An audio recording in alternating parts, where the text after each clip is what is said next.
Okay, so we're on to reports. Foundation report, Tim Felker. We are moving along. We have our legal ducks in a row. We are about to get a bank account. We have 5 board members. We've met a couple of times. We have a couple of board trainings to attend through the law offices. And I'm building an agenda for the next meeting. We meet on the 3rd Monday of each month via Zoom. If anyone would like to get on that list to sit in on those meetings, they should contact me.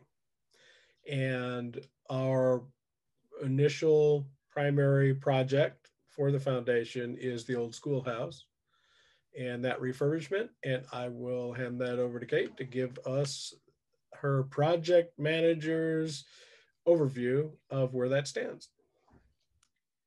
Okay, Jerry Finnegan.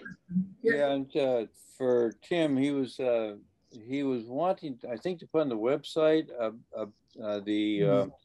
the email addresses for the Santa Clara Community Organization. Yeah, board. that's right. And I didn't know if you had that list or if that's something that's in iContact through the city. Or what? I think it's already public. I know that I've handed it out before, and I know that the city uses it, but I don't know if it's just the neighborhood leaders or the whole board that the city makes available. But we can give the foundation permission ourselves to use it if we want. Yeah. Do we need a formal motion for that? We could do it just by consensus, I think, without a whole formal motion. Well, my idea was when we send out some inaugural emails, you know, announcing the foundation, sort of the grand opening, then we will make sure it's very clear that, you know, you got this email because you've been associated with SCCO, and if you need to unsubscribe or get off, then, you know, click this link and we'll set that up so that they can opt out right then and there. Because I don't really like to get emails out of the blue like anybody. So we'll be careful about that. But I'll get a hold of you later, Mr. Shang.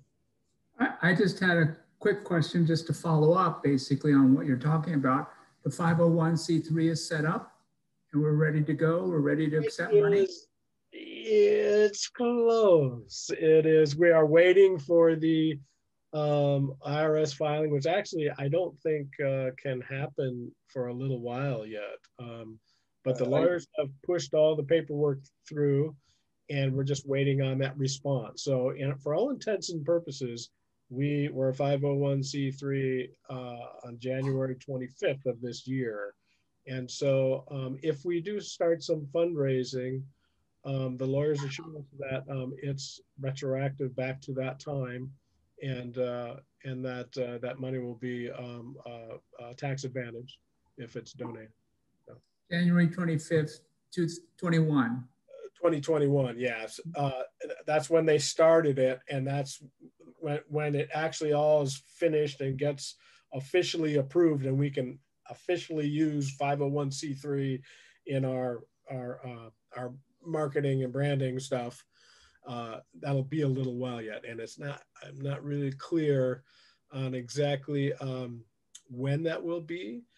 It could be up till next January, if I understood one thing that I read. So hopefully it'll be before that. And the lawyers have done this. They do nonprofits all around the area, so they're really familiar with how it all works. And I think we're basically just waiting on the feds to come through with the approval. Great. I mean, good job, guys. Paperwork, yeah. So,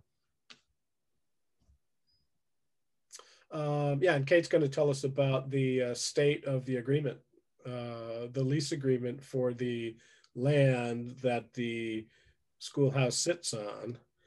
And we've been hashing that back and forth, and eventually we'll send our draft back to the city. So if you want to go into some detail, Kate, feel free. Or... I would just let you know that we're working on it, and we're working on a phasing plan for the work on the house, and we're working on getting Gary Wildish, who's a SCCO member and past board member, has volunteered to give us a cost estimate for that work, because the city needs us to have cost estimates for all the different phasing approaches, and that's all part of our agreement with them. So it's a little bit of a tangled web, but we're getting there. So slow and steady. And I had a brief meeting with Mark Cosmos the other day when we were exchanging keys. So I have a key for that. So we're going to have a foundation board visit to the house sometime in the near future. But he was saying, I was expressing to him that it's slower than we want it to go usually, but that we are making progress. And he reassured me that they are so far behind on their end that they think we're doing just fine, and not to worry about it, and just keep on keeping on. So that was reassuring, because I'm a little bit full with tasks all the way up to at least 6 inches above the top of my head right now, but I'm keeping it together. So that's the report from here. If you would like to see our iteration of the contract at any point, feel free to contact me directly, and I'm happy to share it with you. If you just want to let the board go, the foundation board go ahead and work on that, that's okay too. Well, just to catch you up on that, the city wrote this initial draft agreement, and we all looked it over, and they pretty much a document that covered their butts very thoroughly and basically required us to really have a lot of potential cash resources, which we don't have yet. And so we are doing our own version of that, and we'll be sending it back to them. And it may go back and forth a couple of times, I suspect. And certainly if anyone's interested, I've set up a website. We have a web hosting account, and we've got some emails and things, and that's just coming together. Anybody interested in working on a WordPress site to help flesh out some of that content and things, we can teach you how to do that. And that as that comes along, then we'll more closely tie each of those sites, the SCCO site and the foundation site, together, so they're mutually linkable, so people can pop back and forth. And I don't know about social media pages yet. Haven't really thought about it. If anyone likes doing that kind of stuff, get in touch and we'll put you on a committee. You don't have to be a board member or anything. You just have to have an interest. And Darcy, I'll be hitting you up for some talk about fundraising plans and things. I went to a webinar not too long ago that talked about all the opportunities for applying for grants, both private and public and government grants. And it had a huge amount of information. And I've been trying to get that recording, and so far I haven't had any. They promised it to me, and when I do, I'll send that to you, and or maybe post a link and anyone can look at it. But it was quite fascinating, and there's apparently a lot of money out there. We just have to go look for it and get it. So. I would guess there is a lot of money, Tim. That was great. You took that webinar. I don't have a lot of experience in grants, so if anyone knows someone who would like to be on that committee that kind of helps put some of those initial startup packages together for the nonprofit, it's good to put it out to the community. And if anyone has an interest, contact Tim or myself, and we can start looking at some of those things. Michael Neiman, your hand's up.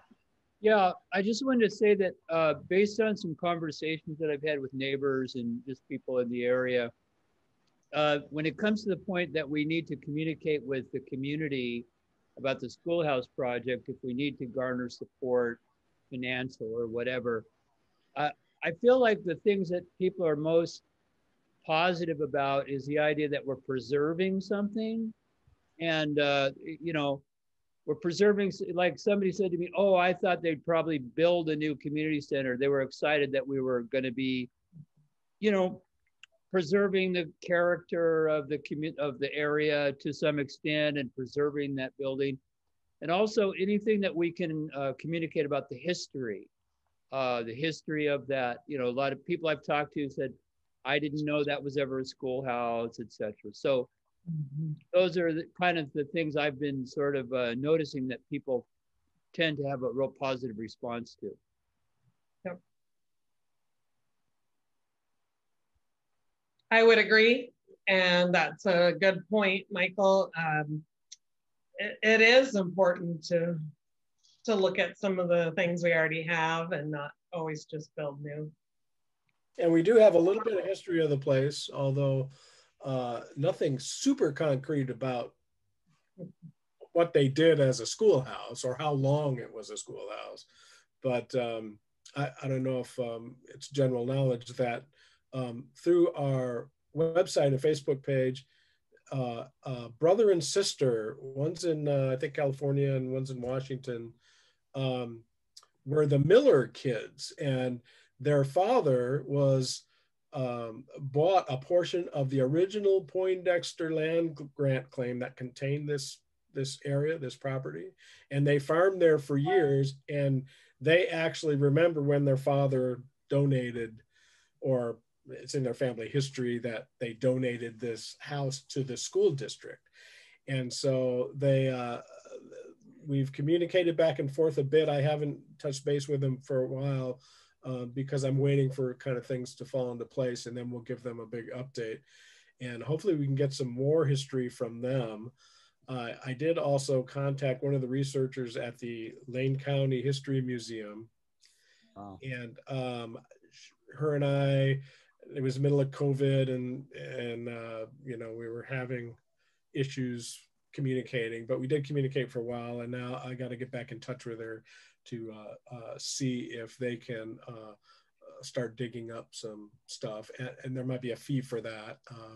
So I'll follow up on that and see if the Lane County History Group has any more information for us, maybe about the Poindexters or the, you know, that original land claim where it came from.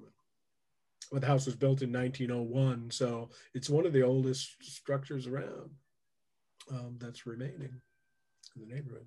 And people, you know, I live right adjacent to this property, and people have some anxiety about how this city park is going to change the character of the area. So, you know, just emphasizing that here's one little piece that's going to remain as it is a positive thing for people. And it'll be a great little public venue, meeting space for SCCO, for the foundation, for people to have little events and things. And I think it's going to be great. So, if we can pull it off. When we pull it off. Well, I mean, you have to be optimistic, but. Tim's going to do the inaugural concert, I think. But we'll hopefully we'll get some local musicians coming and hanging out and doing little jam sessions or something on a regular basis. That'd be fun. Hey, should we keep going down the agenda? Do people have more about the schoolhouse or the foundation? Okay, keep in mind that we are still accepting board members for the foundation. If you come across somebody who's juicy for the picking, pick them. Okay. Spoke by a farmer. Yeah, where fruit is falling off the trees all around me every day. Right.